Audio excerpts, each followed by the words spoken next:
எல்லாருக்கும் நமஸ்காரம். இன்னைக்கு பலஸ்ருதி ஸ்லோகம் 20.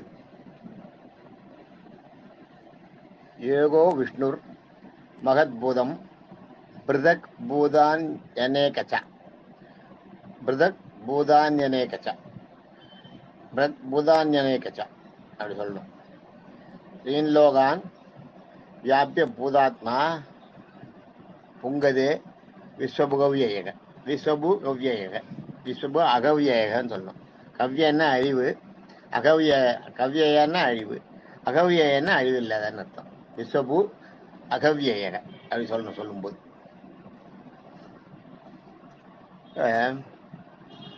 திரிலோகான் வியாபிய திரிலோகான் வியாபியன்னா மூலகத்துல பரவி இருக்கிறார்னு அர்த்தம்.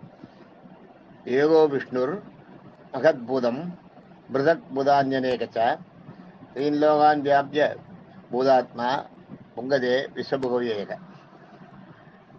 நம்ம இதாக சொல்லணும்னா எப்படி சொல்லணும்னா, ஏகோ விஷ்ணுர் மகத்பூதம் பிருதக் பூதான்யனேகச ஸ்ரீன்லோகான் வியாபிய பூதாத்மா புங்கதே விஸ்வபுகவ்யேக. ஏகோ விஷ்ணுர் மகத்பூதம் பிருதக் பூதான்யனேகச ஸ்ரீன்லோகான் வியாபிய பூதாத்மா புங்கதே விஸ்வபுகவ்யேக. ஏகோ விஷ்ணுர் மகத்பூதம் பிருதக் பூதான்யனேகச ஸ்ரீன்லோகான் வியாபிய பூதாத்மா புங்கதே விஸ்வபுகவ்யேக அப்படி சொல்லும்போது இதுக்கு அர்த்தம் என்னன்னு பார்ப்போம். ஏகோ விஷ்ணுர் ஒரே உருவான விஷ்ணுவானவர். ஏகோ விஷ்ணுங்கிறது ஒருத்தர் தான், அவர்ல இருந்து உருவானது தான் மற்ற தெய்வங்கள்லாம் அப்படின்றத சொல்றதுக்காக அந்த மாதிரி சொல்றேன். ஏகோ விஷ்ணுர் அவருடைய மற்ற அவதாரங்கள்லாம் இருக்கு, அது அதுல இருந்து உருவானதுன்ற அர்த்தத்துல. மகத்பூதம் மகத்பூதம்னா மகா சக்திகளை பொருந்திய பஞ்சபூதங்கள் மகத்பூதம்.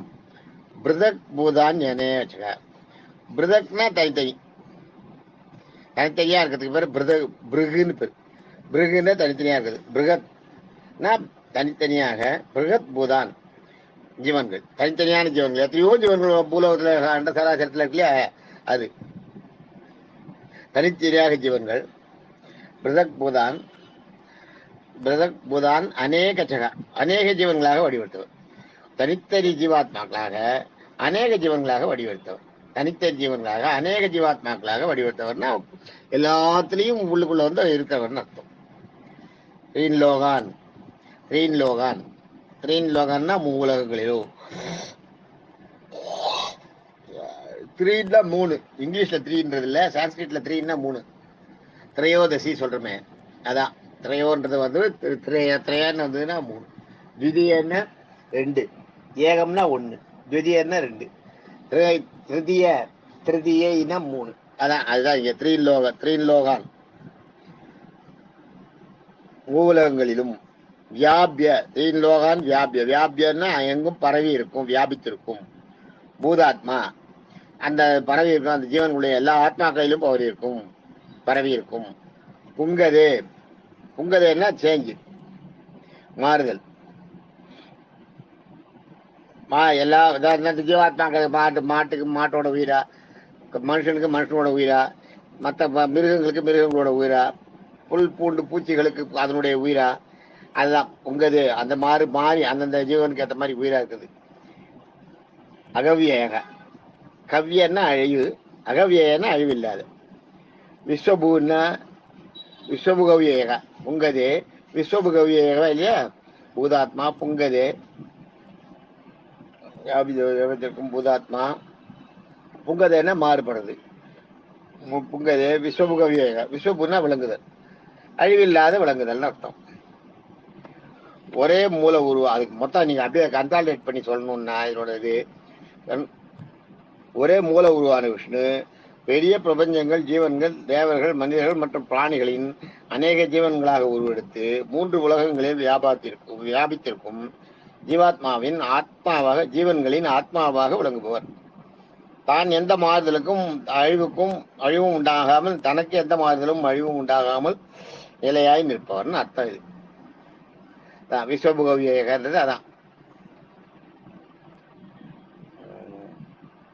இன்னைக்கு இந்த 20வது ஸ்லோகம் இப்படியாக இதனோட அர்த்தம் முடியுது. ஏகோ விஷ்ணு மகத் பூதம் பிரதக் புதா ஞனேகச்ச ஸ்ரீலோகான் வியாப்த பூதாத்மா புங்கதேவி சுபகோவி ஏக.